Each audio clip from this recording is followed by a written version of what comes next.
Hello dear students, welcome to you Pragya Academy online classes Gangapur city and I am Dr. DL Kumar from biology faculty।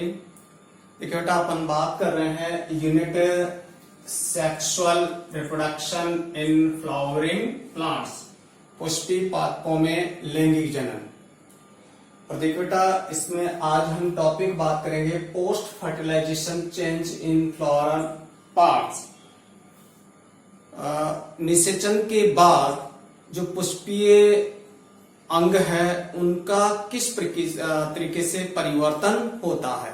तो देखिए बेटा निषेचन से पहले जो पुष्पीय अंग है वो निषेचन के बाद किस तरीके से फ्रूट और सीड के अंगों का निर्माण करते हैं, वही आज हम इस वीडियो में बात करेंगे। मैंने इंग्लिश में ये राइट कर रखा है, परंतु मैं इसका हिंदी आपको समझाता हुआ चलूंगा। हिंदी में मैं बात करूंगा यहाँ पर। देखिए बेटा अपन बात कर रहे हैं जो निषेचन से पहले जो फ्लोरल पार्ट्स है वो निषेचन के बाद फ्रूट्स और जो सीड है उसके कौन से अंगों का फॉर्मेशन करते हैं। तो इस टेबल का अध्ययन करने से अपने को एक फल का विकास कैसे होता है और फल पुष्प के कौन कौन से अंगों से फल के कौन कौन से अंग बनते हैं, इसी प्रकार से ओव्यूल जो है वो निषेचन के बाद सीड के कौन कौन से अंग बनाता है और सीड का डेवलपमेंट कैसे होता है या उसका विकास कैसे होता है, ये अपने को समझ में आ जाएगा।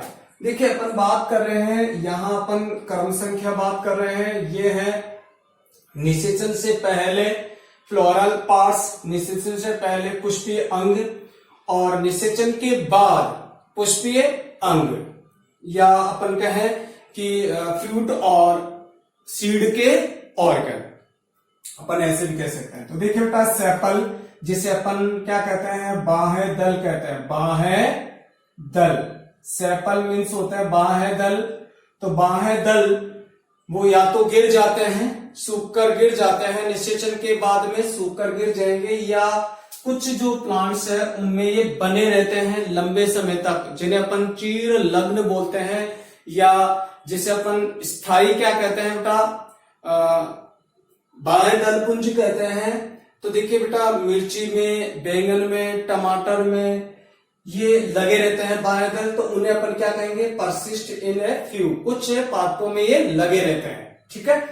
तो उनमें फलों को ये रक्षा प्रदान करते हैं। तो अधिकांश पुष्पों में निषेचन के पश्चात जो सेपल्स है वो सूखकर नष्ट हो जाते हैं और गिर जाते हैं। कुछ पादपों के बाह्य दल फलों के साथ लगे रहते हैं और उन्हें सुरक्षा प्रदान करते हैं। तो जैसे बैंगन है, इसके एग्जाम्पल अगर मैं बात करूं तो बैंगन है, मिर्च है, मिर्च में, टमाटर में ये लगे रहते हैं, बने रहते हैं उनके साथ, ठीक है। नेक्स्ट अपन बात करें बेटा पेटल्स, जिन्हें अपन दल पुंज कहते हैं, दल कहते हैं। तो दल ये भी निषेचन के बाद, निषेचन से पहले ये कलरफुल होते हैं, ये रंगीन होते हैं, और ये कैसे होते हैं बेटा, ग्रीन कलर के होते हैं और ये रंग बिरंगे होते हैं। तो ये भी निषेचन के बाद सूखकर नष्ट हो जाते हैं और कुछ पादपों के फलों के साथ लगे रहते हैं। जैसे अनार में जो फल है उसके नीचे इस तरीके से जो लगी होती है गुंडीनुमा रचना, इस तरीके से जो अनार है उसमें ये क्या है बेटा, ये पेटल का ही रूप है एक तरीके से, ठीक है। तो उसमें लगे रहते हैं ये। नेक्स्ट अपन बात करें स्टेमी, जिसे अपन पुंकेसर कहते हैं बेटा, पुंकेसर।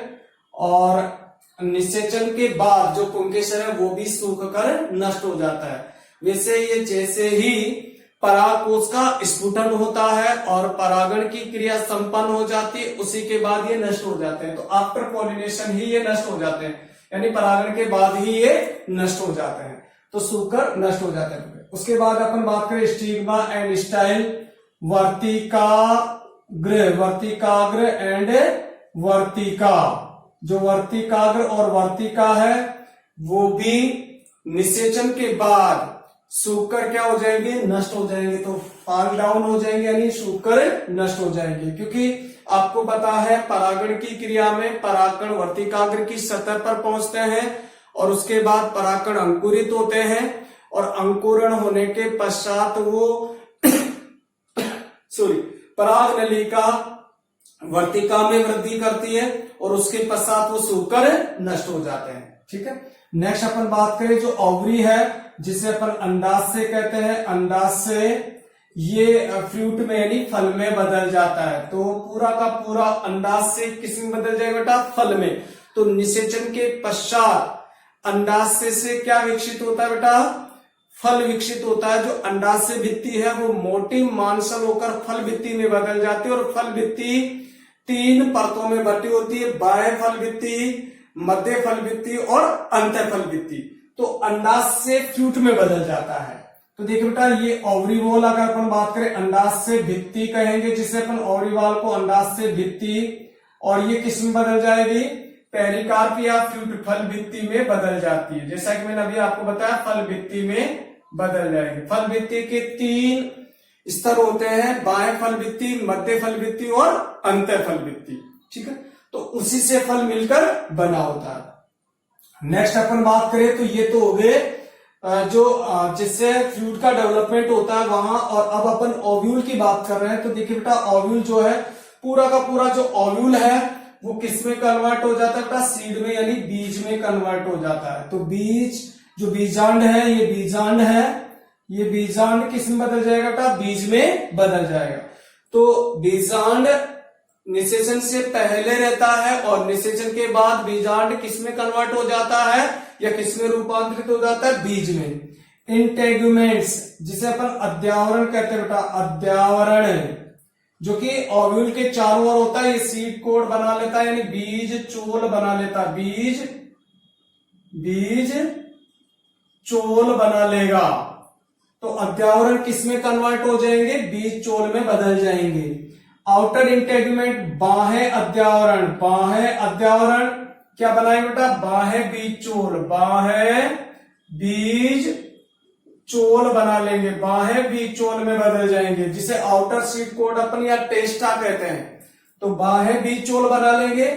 नेक्स्ट अपन बात करें इनर इंटेगुमेंट जिसे अपन अंतः अध्यावरण कहते हैं। अंतः अध्यावरण ये टैगमैन में कन्वर्ट हो जाएगा या इसे अपन अंतः चोल कहते हैं, अंतः बीज चोल में बदल जाएंगे, अंतः बीज चोल बना लेगा ये। ठीक है, तो देखिए बेटा जो इंटेगुमेंट अध्यावरण है वो किसमें? बीज चोल में। आउटर इंटेगुमेंट जो कि ओव्यूल में प्रेजेंट है और बाद में सीड के निर्माण में ये बाह्य बीज चोल में। इनर इंटेगुमेंट जो कि अंतः अध्यावरण है ओव्यूल में और सीड में ये अंतः बीज चोल के रूप में बदल जाएंगे। इसी प्रकार अपन बात करें माइक्रोपाइल ऑफ ओव्यूल या जिसे अपन बीजांड द्वार कहते हैं, बीजांड द्वार। बीजांड द्वार किसमें बेटा? बीज द्वार में बदल जाएंगे, बीज द्वार में, बीज द्वार बना लेंगे। ठीक है, तो बीजांड द्वार क्या बनाएंगे? बीज द्वार बना लेंगे, सीड माइक्रोपाइल में कन्वर्ट हो जाएंगे। इसी प्रकार अपन बात करें बीजांड व्रंत, बीजांड व्रंत जो बीजांड व्रंत है वो बीज व्रंत में कन्वर्ट हो जाएंगे बेटा। तो ये क्या बना लेंगे? बीज व्रंत बना लेगा या फिर में भी लेफ्ट छूट जाता है या टूट जाता है, नष्ट हो जाता है। ठीक है, तो देखिए बेटा ये बीज व्रंत में के रूप में रहता है और ये आरंभिक अवस्था में रहता है। जब सीड फ्रूट के अंदर रहता है तब तक ये बना रहता है। उसके बाद जैसे ही जो फ्रूट है वो डिजनरेट होता है उसके पश्चात ये भी जो बीज व्रंत है वो भी नष्ट डिजनरेट हो जाता है। ठीक है, नेक्स्ट अपन बात करें चेलेजा एंड हाइलम यानी जो निभाग और नाभिका जो है बीजांड में, जो निभाग व नाभिका जो है वो ओव्यूल के निभाग और नाभिका के रूप में होते हैं और बाद में वो सीड की नाभिका और निभाग बनाते हैं। तो ये सीड में भी प्रेजेंट होते हैं। उससे अब अपन जो ओव्यूल में चेलेजा और हाइलम के रूप में है और वो अब सीड के चेलेजा और हाइलम के रूप में प्रदर्शित किए जाते हैं। जो न्यूसिलस है जिसे अपन बीजांड काई कहते हैं, बीजांड काई न्यूसिलस, वो पूरा का पूरा जो है भ्रूण कोश के विकास में प्रयोग कर लिया जाता है। अगर अवशेष रूप में सीड में उपस्थित होता है तो उसे परिभ्रूण कोश कहते हैं। पेरिस्पर्म यानी परिभ्रूण कोश,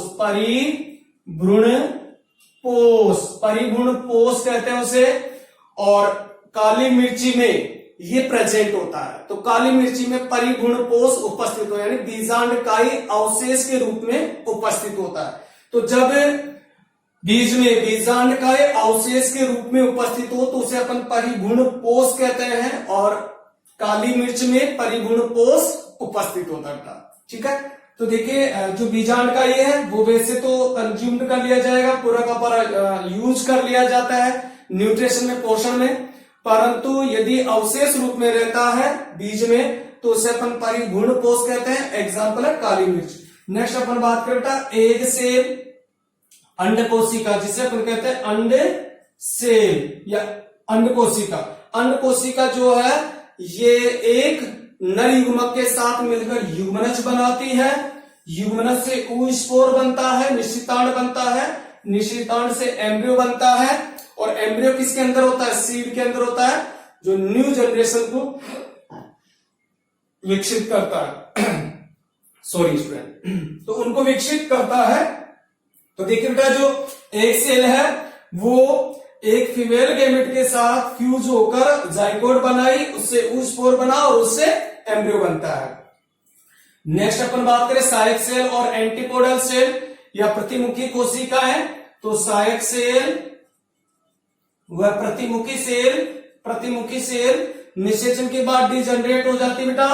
और देखिए एक सहायक सेल तो जब पोलन ट्यूब प्रवेश करती है किसमें? भ्रूण कोश में, तब भी नष्ट हो जाती है, और बाकी जो है सारी की सारी जो सेल है वो भी नष्ट हो जाती है। लास्ट अपने बचती है सेंट्रल सेल, जिसे अपन मध्यवर्ती सेल कहते हैं।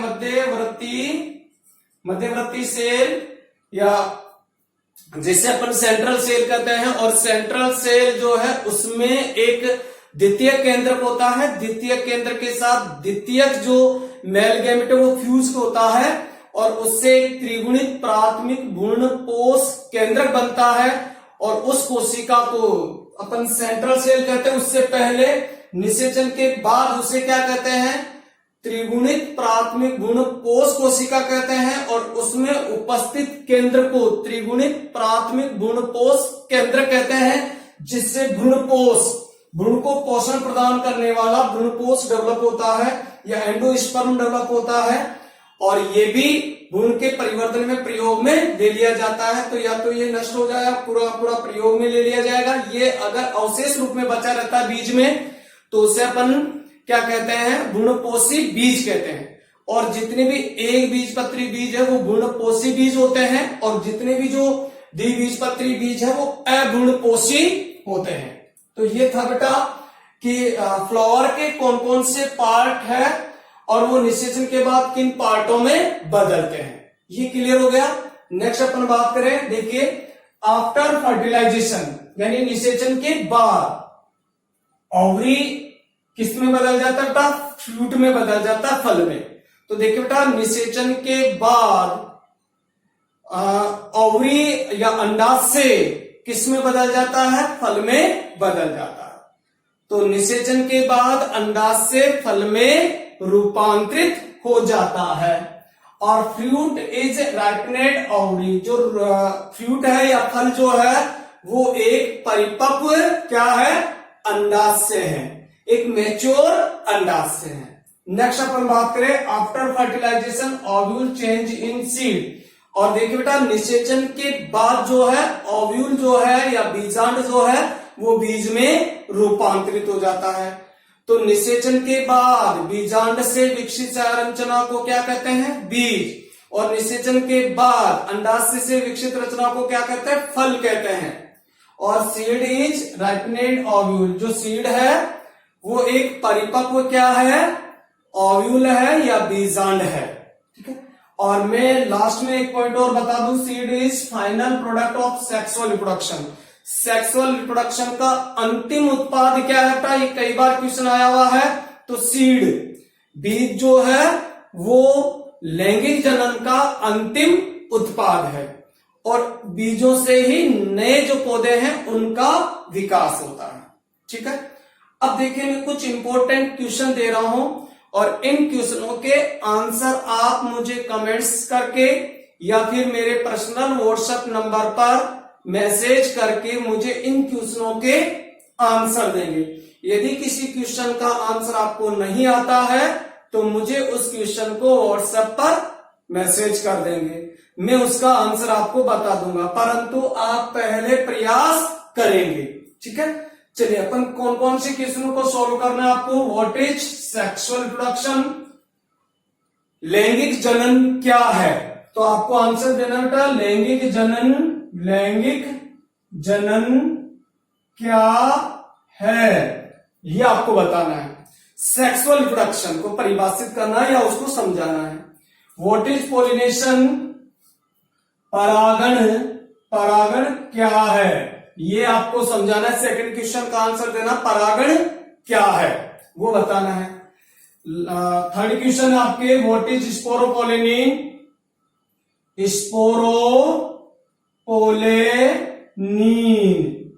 क्या है। देखो बेटा बहुत इंपॉर्टेंट क्वेश्चन है, कई बार ये एग्जाम में पूछा हुआ है। स्पोरोपोलिन क्या है, तो आपको आंसर देना है इसको, स्पोरोपोलिन क्या है। एंड डिफाइन टर्म्स, कुछ टर्म दे रहा हूं मैं, कुछ शब्द दे रहा हूं, इनकी परिभाषा आपको देनी है। एनिमोफिली, वायु परागण और जल परागण को परिभाषित करना है। वायु व जल परागण। बाकी एनिमोफिली और हाइड्रोफिली मैंने कहा था टर्मिनल वर्ड अवश्य लर्न करें आप, तो एनिमोफिली और हाइड्रोफिली को डिफाइन करना है, परिभाषा देनी है। लास्ट और वेरी इंपॉर्टेंट क्वेश्चन है बेटा, ये जो ऑर्गन है इसकी फर्स्ट सेल बताने, इसकी प्रथम कोशिका बताने कि किस प्रकार की कोशिका से विकसित होते हैं। तो देखिए बेटा मेल गैमेटोफाइट जो है इसकी प्रथम कोशिका, जो नर युग्मोद्भिद है उसका विकास या उसकी प्रथम कोशिका कौन सी है, तो नर युग्मोद्भिद की प्रथम सेल, नर युग्मकोद्भिद की प्रथम सेल कौन सी, उस सेल का नाम बताना है। ऐसे ही मादा युग्मकोद्भिद की प्रथम कोशिका कौन है उसकी, मादा युग्मोद्भिद की।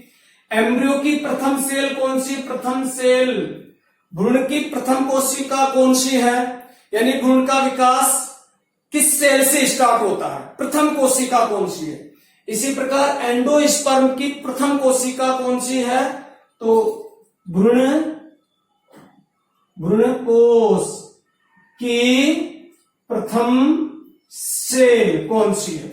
एग्जाम्पल के रूप में मैं आपको इस क्वेश्चन का आंसर बता दूं, एंडोस्पर्म या भ्रूणकोश की प्रथम कोशिका कौन सी है, तो त्रिगुणित प्राथमिक भ्रूणकोश कोशिका एंडोस्पर्म की प्रथम सेल है। बाकी आपको भी इन क्वेश्चनों के आंसर आपको करने हैं। ओके स्टूडेंट्स, थैंक यू, जय हिंद, जय भारत। पढ़ते रहें, मुस्कुराते रहें।